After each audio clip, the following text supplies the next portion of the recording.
Premier livre de Samuel, chapitre 19. Saül parla à Jonathan son fils et à tous ses serviteurs de faire mourir David.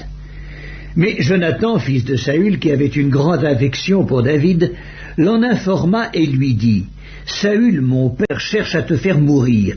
Sois donc sur tes gardes demain matin, reste dans un lieu retiré et cache-toi. Je sortirai et je me tiendrai à côté de mon père dans le champ où tu seras. Je parlerai de toi à mon père, je verrai ce qu'il dira et je te le rapporterai. » Jonathan parla favorablement de David à Saül son père.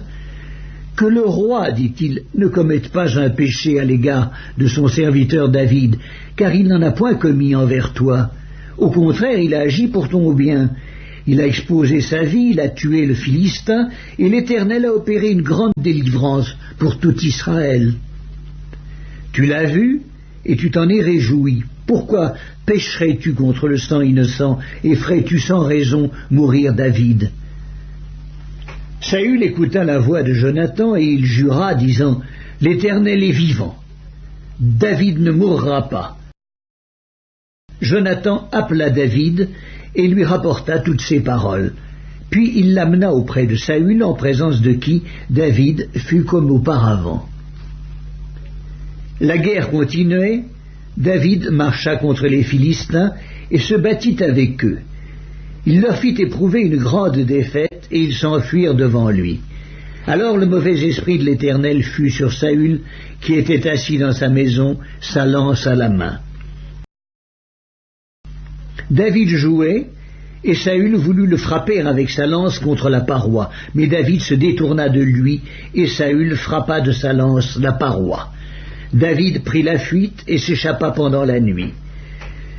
Saül envoya des gens vers la maison de David pour le garder et le faire mourir au matin.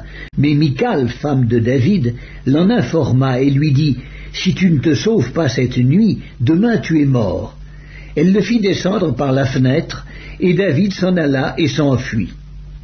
C'est ainsi qu'il échappa. Ensuite Michal prit le téraphim qu'elle plaça dans le lit, elle mit une peau de chèvre à son chevet, et elle l'enveloppa d'une couverture.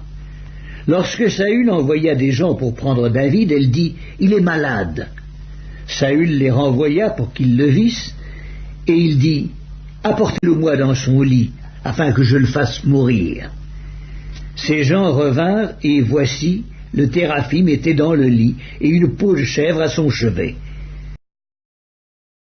Saül dit à Michal: « Pourquoi m'as-tu trompé de la sorte, et as-tu laissé partir mon ennemi qui s'est échappé ?»